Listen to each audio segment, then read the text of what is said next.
Welcome to Our Yurtiful Life podcast. In today's episode, we will be sharing more about restoring this old house. Hey there, Yurties! Thanks for joining us today. For anyone new here, I'm Keegan. And I'm Sarah. We've been living a minimal off-grid lifestyle for over 10 years now. We have a large family and lots of experiences to share. So let's get to it. Welcome to Our Yurtiful Life. So today we are going to be talking more about this old house, this home that we have been brought to, and a little bit about what drew us to this place, where we've come from, where we're going, and just wanting to share that with you all today. So first of all, the house itself on the land. There's a lot of history to this house. That was something Sarah and I both really appreciate, is that the original farmhouse that the additions are put onto, from what we can tell, was built in the early 1800s, prior to 1850. Yes, it's a very old farmhouse. We can tell through the construction. There's a huge fireplace that was constructed in the center of the main farmhouse and has the beautiful brick oven. It has remains of what used to be a bread oven on the side. You can see where before we did restoration on it was a double-sided fireplace. And there's just so many cool features, such as the central fireplace, the location of the original front door, and also the formation of nails that we found. We found some old, very, very old hand-forged nails. That was the biggest indicator. Which has helped with dating. And also chains. Yeah, we used construction style and hand-forged chains. Hand-forged chain to hold the peak of the roof together. No actual ridge beam to hold the peak like modern construction, which I guess didn't start until after 1850. So definitely prior to 1850. So it's been really cool to just get into the history, find different treasures as we have been restoring this house. I think one of the really cool things we found was just old newspapers from different time periods, like pre-World War, and it was just like, what? You're finding these pieces of newspaper clippings and that they used to use for insulation in the house. That was been really neat to find. Yep, 1920, 1921 was the only ones with real dates on them we could find for sure, and it had different movies it listed that were brand new in their day. And also had listing for local groceries, like 10 cents for a pound of flour, things like that. It has been really fascinating. And so we're trying to keep a collection of those amazing pieces of history. In one room we found where someone used scripture pages from a church handout, like a church pamphlet, and it had the listing of the Ladies' Aid and Society, and then it had just scripture after scripture after scripture. We found one piece that was part of a sermon. Then we found some news articles, which were really cool because we would go and start like getting online and trying to find anything about those events or names. So it's just been like a really fun piece of history as we've been restoring the house. So yes, one thing that initially drew us to this house was really just we felt the spirit was leading us to this home. Mm-hmm. And at first, when I found the home, like listed online, I pointed it and showed Keegan, and it was an immediate no. Yep, that's how things usually work in our life. Same happened with the yurt. When I first mentioned a yurt, and he was like, no way. And I was just like, okay, well, let's at least pray about it and see what happens. And we prayed about it and then just kind of let it go. Looked at some other properties that we were looking at and pursued some other avenues. And then, of all people, my mom came and said, Sarah, you have to look at this house I found. And I was like, okay. And I looked at it. I was like, oh, that's the same one. And Keegan already said no. She's like, he has to at least look at it. Like physically go look at it. And so he did. So and my father-in-law and I went and we looked at it. And that's when I realized the history behind it and how valuable the property was. The pictures didn't do it justice. It showed its deconstructed state. And yes, it was in a poor state of building structure, but the land is what won me over, getting to walk on the land. And it's been really neat for me. I'm trying to get in touch with the historical society in the area to find out more about this home and its history, but we are right next to an old graveyard, which was a family that I assume used to live here. And so we've really been trying to put the pieces of the puzzle together, which has been just a lot of fun as a family and a great homeschooling Mm-hmm. avenue as well. So yeah, the house has so much history, and actually some of our neighbors, their grandparents used to live in the house, and so they've been able to share little bits of history having grown up at their grandparents' farm, and that's been a really neat avenue as well, Yep. learning about the house. So yes, it has been a challenge. Keegan mentioned briefly when we purchased the house, it was in a horrible state of disrepair, and it we will get to that a little bit later, but the house itself was completely broken down and in many ways, and so that created a big challenge. That challenge is also what drew us, though. We're talking about what drew us to the house and property. The challenge did draw us. We didn't want something that was cookie cutter, fully finished, ready to go. We wanted that challenge that because we can make it our own. We wanted something that the bones were strong enough, the structure was already up. We just needed to do the repairing. We felt comfortable enough to do repairs, but not build a structure from the ground up. So you mentioned the land, and so what about the land really drew you to this property once you saw and walked the land? Well, first of all, the amount of acreage. It is 17 acres, and so we knew we wanted a good amount of land because we want to raise animals and also allow our children to be able to build in the future if they choose to. So that was a immediate draw, but also walking the actual land, seeing that it is mostly forested land, and a good mixture of tree growth. Also seeing that since we're trying to raise goats and sheep in particular, that it was good land for goats and sheep. It doesn't need to be a bunch of pasture land. So another big part of the property is that there is water on the property. There are some marshy wetlands down in some areas. We are pretty sure we found an old spring and that just needs to get dug out some more. And we also have some other wetlands and like a little pond swampy area that needs to be cleaned up a bit. So that was a cool feature for us as well. But another huge feature that has just been really neat to see was the stone walls on this property. So why don't you tell us how the stone walls affected you when you first got to walk them? So when we first really checked out the land, it was actually still near the end of winter. So there was a lot of snow and ice, or snow had melted down, but there was still good ice and frozen. So we walked the land further back and realized that we were on a man-made rock wall that was a good two, some points 3 feet wide. Obviously dilapidated. It wasn't a huge tall; it was more like a mound of rocks.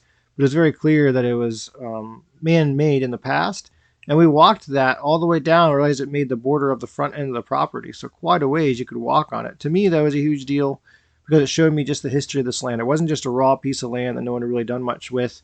It had a history where someone had worked it hard and really probably made a farm out of it. After that fact, we did learn this used to be a lot of apple orchard, and cows used to be raised on this. When this house was built in the early 1800s, from what we can figure, the land looked a lot different than it does now. It was much more clear and open, and the house was built on what was seen as the hill or high spot. So they probably had a really great overlook of what we see as all forest now. So For me, something that sold me on the property, besides the old house and the history, I wasn't scared by the condition the house was in.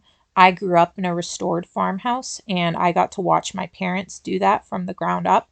And so I knew the work it takes. And I know that years later, you're still working on projects and redoing things. And so we weren't deluded in the fact that this was like going to be huge easy. project. It Yeah. was a It'll be a huge, lifelong project. exactly. And we hope and pray that this is our final resting place and it is our lifelong home.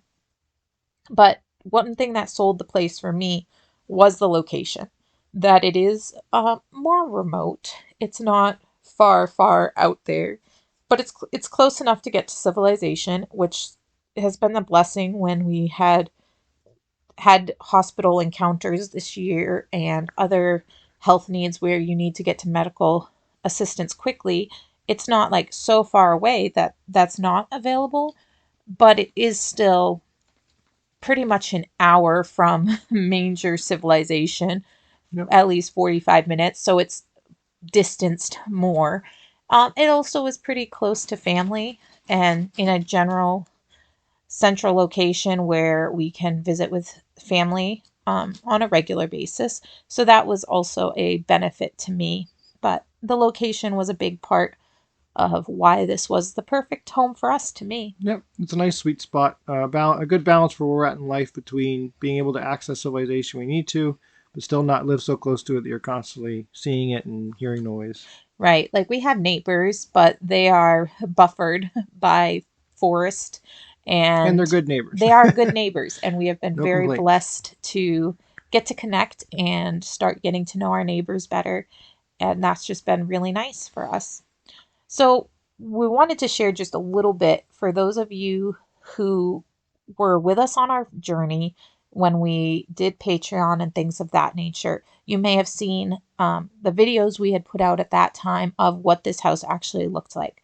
But for those of you who are newer, we just want to kind of paint a picture of what this house was when we bought it.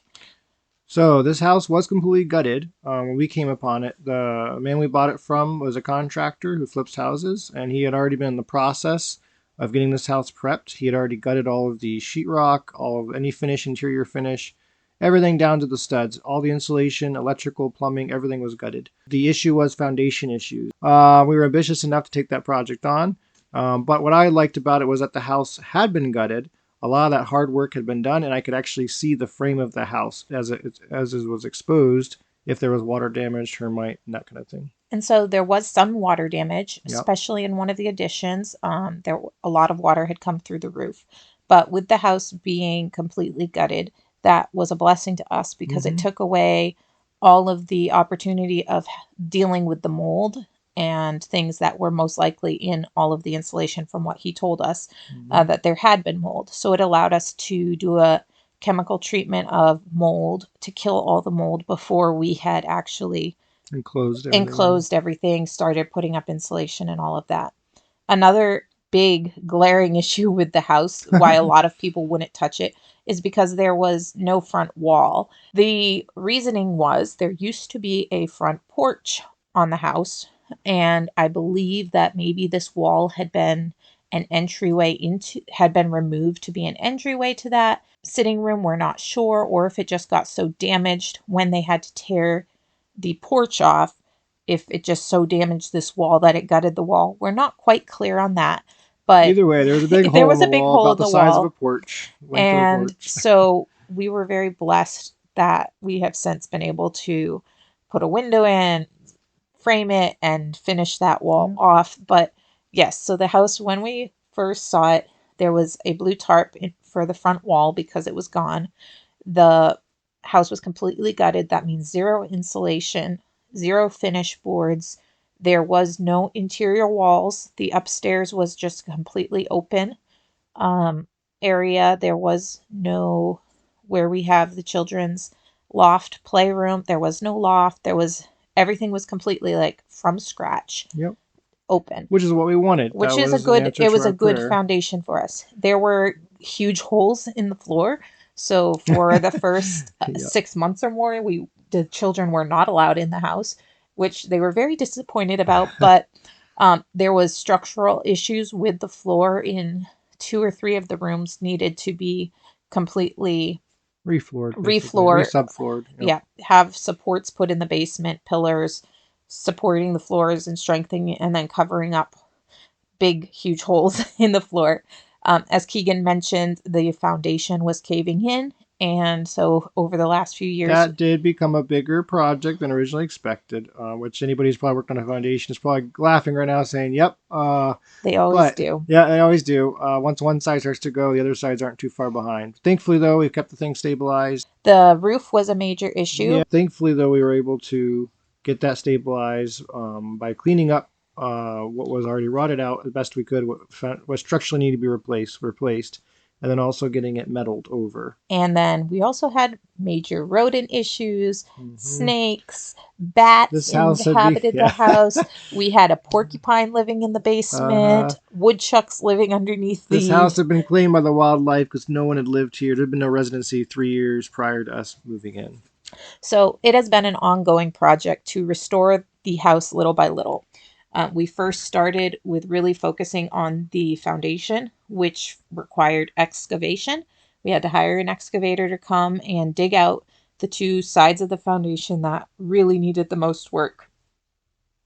From there, it's been an ongoing process for the past few years, but Mm-hmm. we started with somebody donated an I-beam, and we were able to jack the house up onto a steel I-beam Yep.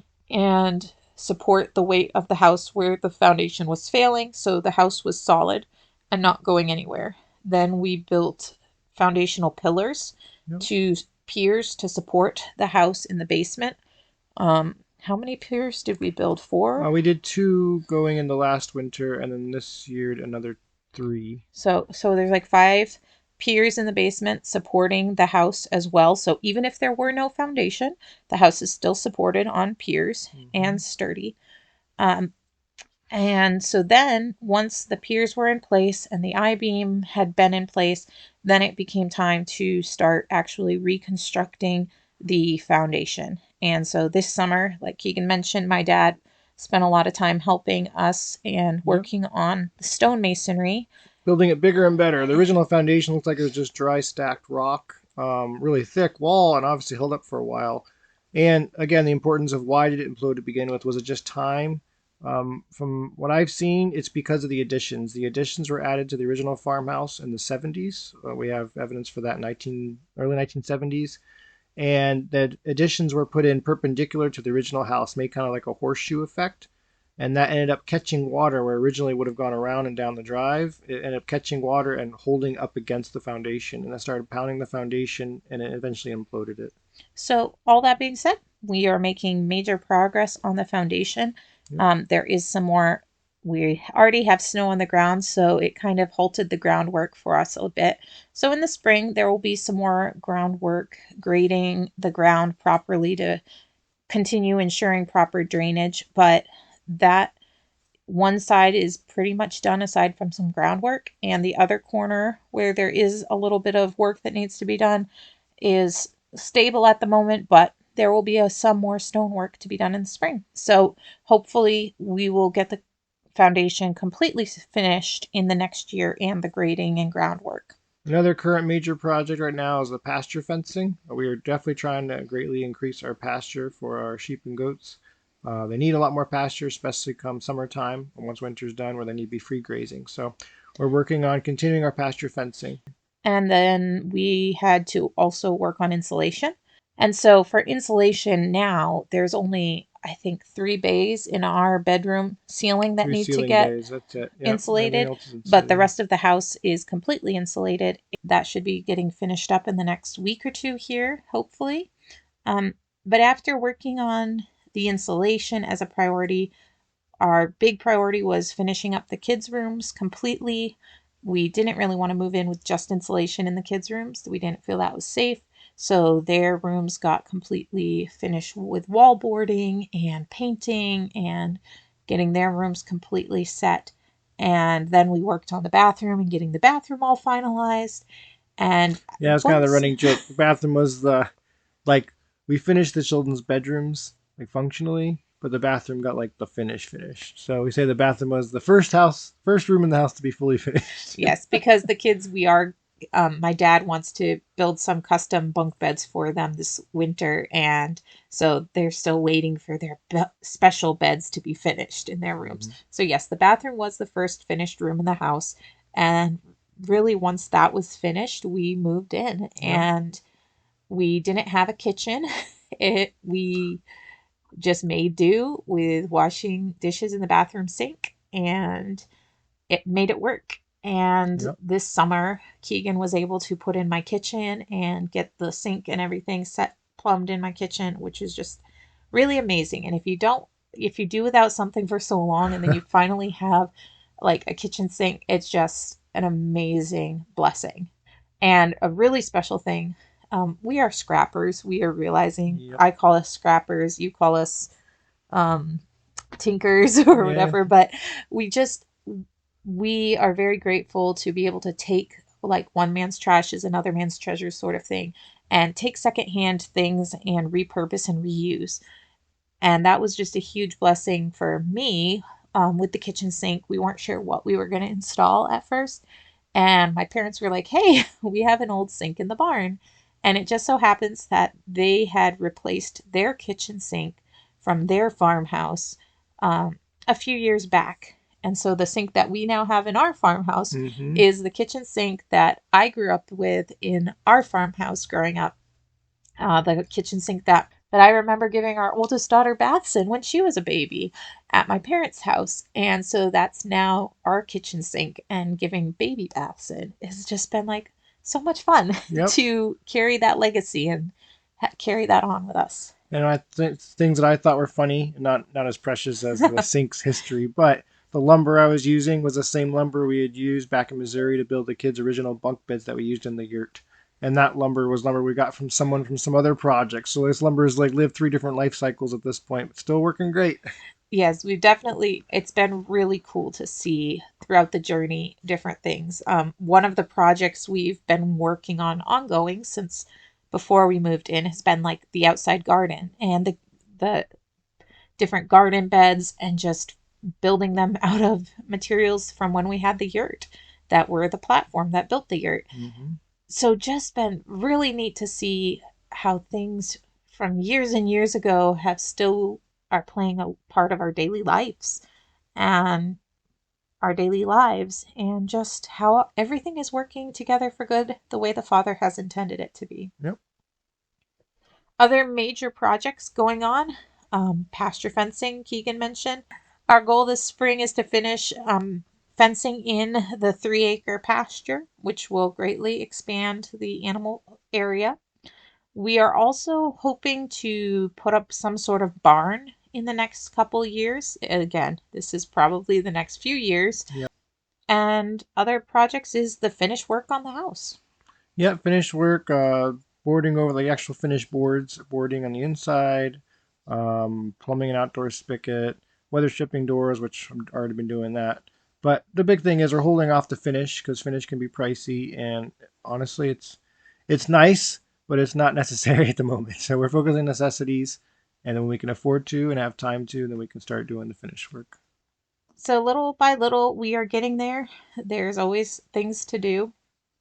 One of our projects recently was building a wood box and next to the one of the wood stoves so we could better manage our firewood sources. And underneath it, we actually built a custom solar bank storage area for For the Keegan's battery bank. Yep. solar power batteries. We're still working towards solar setup. We are still on line power, but I have the batteries I wanted for our solar bank, and I added more panels than what we originally had for our original solar setup when we had the yurt. I just need to mount things and install things. So we built a box that was a multifunction box. It's a bench. It can be a bench in the summertime. We're not burning wood, but it's also a firewood holder during the winter time. And underneath the box is the battery bank storage. So it kind of tucks it all away neatly, but leaves enough breathing space for the battery bank. And so the solar setup is something we're working towards. And hopefully, maybe this winter or come spring, we will get that. Yep. Our homestead's name is Firm Foundations Homestead. And there's really a lot of reasons that we felt that that was the perfect name for this homestead. Obviously, like the glaring reason is because the foundation of the home wasn't firm. There was shaky ground that needed to Mm-hmm. be solidified. And that was the first thing we really took care of before working on anything else. But what is a bigger reason of why we named it Firm Foundations? Well, from our perspective, this home had a lot of history behind it, and it wasn't. Most people, most Americans that we've met and talked to would have, if they had the money, they would have just plowed the whole thing down. They would destroy the structure and rebuilt a brand new structure from the ground up. But we felt that this structure had history, it had meaning, it was worth saving. And so we kind of feel like that goes into this ministry, and that people who may be broken or have had a bad past, it doesn't mean that they're not worth saving, that they're not worth repairing. This house had damage to the foundation, yes, but and it has been a work in progress, but the foundation is salvageable. You can still build, and now we have a very solid foundation under this house. And so it doesn't matter how far gone things may look on the outward, it doesn't matter how poor it can be. It could be completely gutted, torn apart. missing a front wall, foundation caving in, but there is still hope. And that really has been our desire, is to share hope. That the reason we tell the story of where our house is coming from isn't to say, oh, look at what we've done. It's to say, there is hope. Whatever situation you're in, whatever hardships, there is hope that you can do better, that you can succeed, you can restore the foundations from the beginning and just build up from where you're at. And hope is where it starts. Scripture talks about that the if the spirit is broken, then what else can be saved? I can't remember the exact quote now, but if the spirit is broken, the flesh can't go on. If the flesh is going through struggle, though, and there's a strong spirit, it will overcome. So, in a sense, we're trying to give people who maybe have lost hope, who maybe are in a hard place, we're trying to instill or help them with hope. If they can regain that hope and make a firm foundation of hope, they can rebuild their life from that point on. We have hope that the future is bright and the road we're on, as long as we are seeking and following the path that the Father has for our family, that we are in His will, and we will keep going one day at a time and keep restoring foundations as we can. So be encouraged no matter where your life is at right now while you're listening. If it's like this house was, where it had a really broken foundation and people passed by and went, wow, that house should just be destroyed. It's worthless. It has no worth. It shouldn't stand anymore. If that's how you feel about yourself or feel like people see you, find that hope. And we hope we can maybe help you and show you that it can be different. There can be a different story. It doesn't have to just be destroyed. That if hope can be restored, it can be start to be rebuilt again and from the foundation up. And now there's a family who lives in here, and the house gets to hear the joy and laughter even after years of abandonment. Yep. Well, it's about time we should be wrapping this up. So please like, share, subscribe, and join our email list. And don't forget, go out Dream big and discover your own Yurtiful life.